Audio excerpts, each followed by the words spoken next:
আসসালামু আলাইকুম বন্ধুরা, কেমন আছেন সবাই? আজকে আমি আপনাদের বানিয়ে দেখাবো ফ্লাফি চিজ এগ অমলেট। এই অমলেটটি একদম তুলোর মতন নরম এবং খুবই মজার খেতে। অমলেটটি বানানোর জন্য প্রথমেই আমি ডিমের সাদা অংশ থেকে কুসুমটা আলাদা করে নিলাম। ঠিক এইভাবে আপনারা কুসুমটা আলাদা করে নেবেন।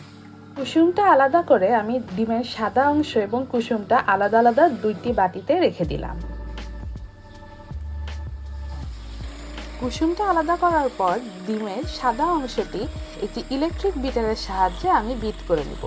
ঠিক এরকম ফ্লাফি হওয়া পর্যন্ত বিট করতে হবে। ডিমের কুসুমের অংশটাও হালকা করে আমি একটু ইলেকট্রিক বিটার দিয়ে বিট করে নিব এবং তার মধ্যে দিয়ে দিব গোলমরিচের গুঁড়া এবং সয়া সস। আমি সয়া সস দিয়েছি বলে আর এক্সট্রা করে লবণ দেইনি। কুসুমের সাথে সবকিছু মিক্স করে কুসুমের মিক্সচারটা ডিমের সাদা অংশের মিক্সচারের মধ্যে দিয়ে দিব। তারপর পুরোটা হালকাভাবে আলতো হাতে মিক্স করে নিতে হবে। মাথায় রাখতে হবে যাতে আমরা বেশি নাড়ানাড়ি না করি। তারপরে একটা প্যানে আমি তেল দিয়ে নিলাম। তেল একটু গরম হওয়ার পরে আমি ডিমের মিক্সচারটা সুন্দর করে সমানভাবে বিছিয়ে দিলাম। একটু পর আমি এর মধ্যে শ্রেডেড মোজারেলা চিজ দিয়ে দিলাম।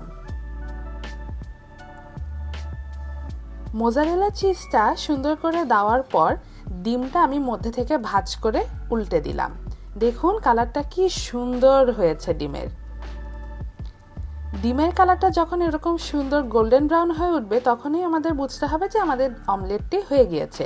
এইটুকু সময়ের মধ্যে আমাদের মোজারেলা চিজটাও সুন্দর গলে যাবে।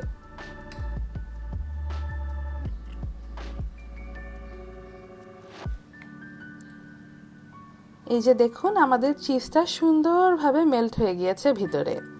খুবই সুস্বাদু নরম ফ্লাফি এই এগ অমলেট আমার তো খুব পছন্দ। আশা করি আপনাদের সবারও ভালো লাগবে। ভালো থাকবেন।